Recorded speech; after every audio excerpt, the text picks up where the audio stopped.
No.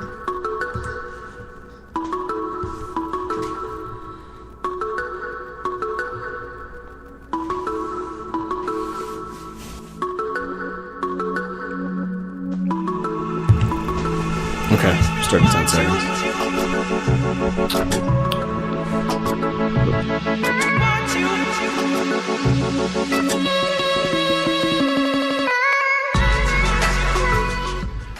And welcome back to the Spicy Sports Show with Sam Stern and Tom Crane, coming to you live from Portland, Oregon, and Lancaster, Pennsylvania. It's 7:43 on the East Coast, 7:43 on the West Coast, 10:43 on the East Coast. Sorry about the delay. We just had some technical difficulties because my laptop likes to be lazy on a Saturday, and it thinks it's on a holiday too.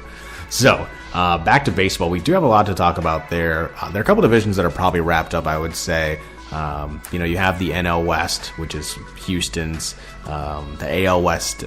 Or the NL West of Dodgers, the AL West and with the Houston Astros, the NL East with the Nationals, they look locked up.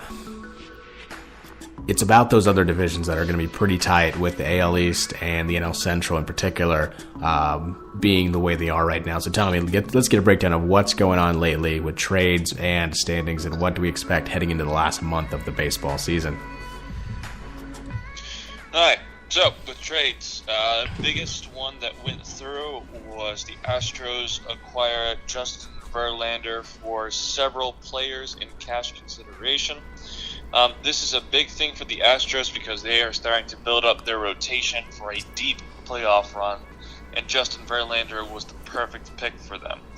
Verlander will retain a full no-trade protection now as a member of the Astros, and additionally, the Astros have agreed to waive his vesting option for 2020 season. Basically, what this means for the Astros, and as I said before, is they're planning on going deep, and Verlander has proven several times that he is an excellent pitcher and that he can pull off the unbelievable in tight situations. Other than the Astros acquiring Justin Verlander, we have the Angels acquiring both Brandon Phillips, who was a second baseman for the Reds at one point, but is now an Angel, and Justin Upton, who used to actually be a Brave. So they're going from the NL to the AL, and the Angels, who are on the cusp of the wild card right now, right behind the Orioles, they're trying to make it into the playoffs, and with Mike Trout being a little bit injury-prone, Justin Upton is definitely a good option, especially for the outfield.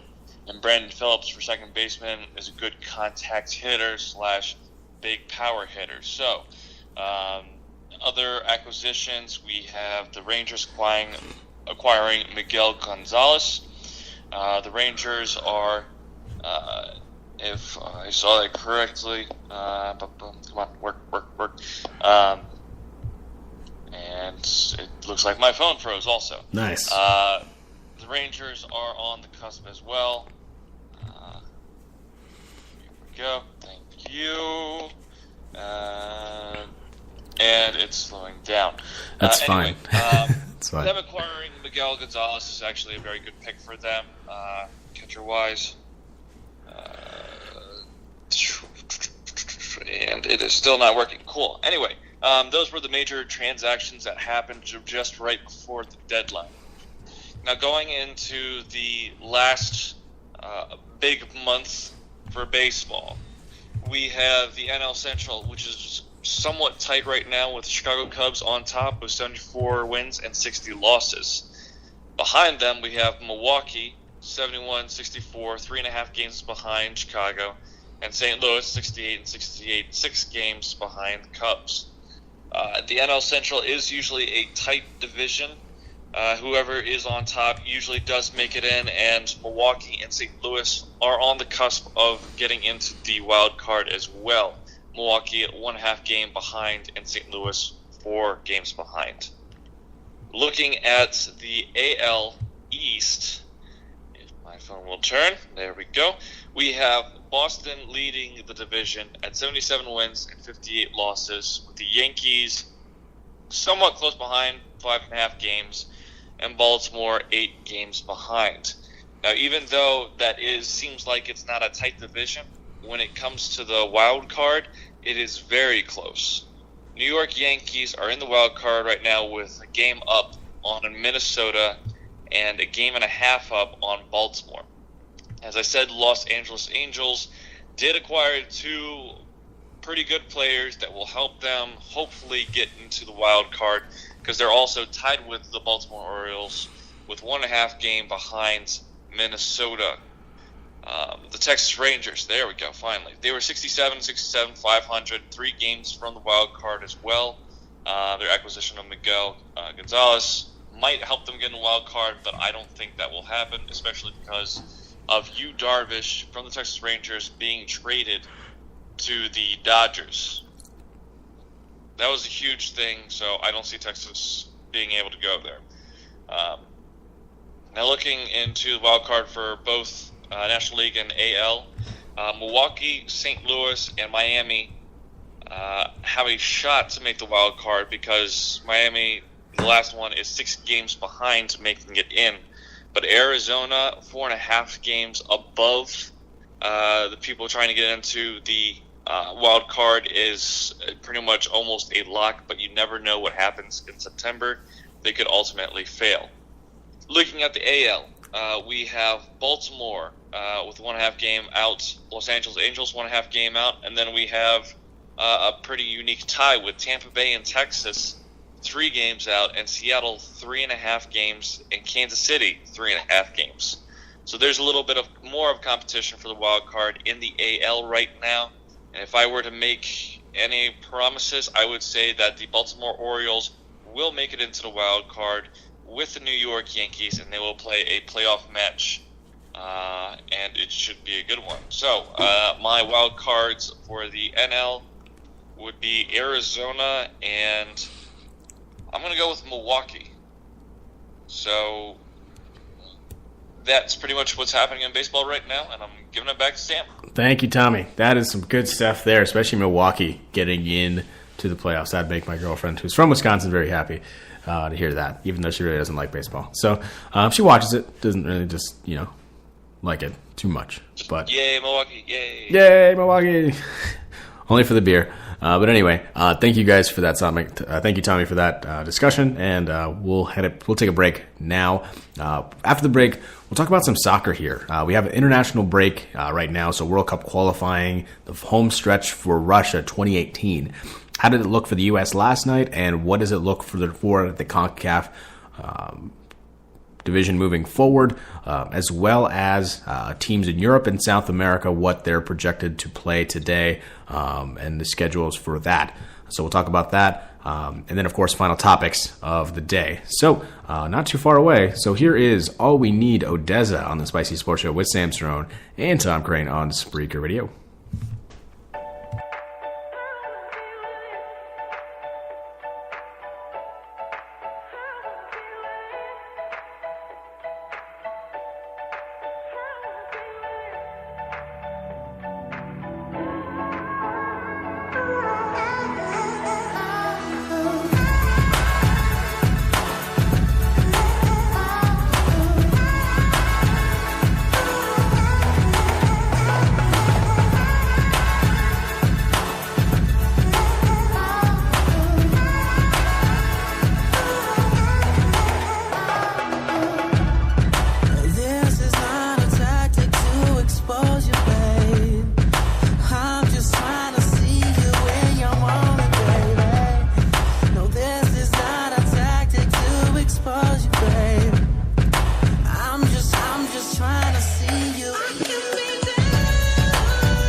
And welcome back to the Spicy Sports Show with Sam Stern and Tom Crane, coming to you live from Portland, Oregon, and Lancaster, Pennsylvania at 7:55 on the East Coast, 10:55, or again, sorry, 7:55 on the West Coast, 10:55 on the East Coast. I am just so out of it right now. It was a long night last night, so it's interesting trying to get up at 6 in the morning to try to do a podcast and realizing you don't have your password because you're at your girlfriend's house.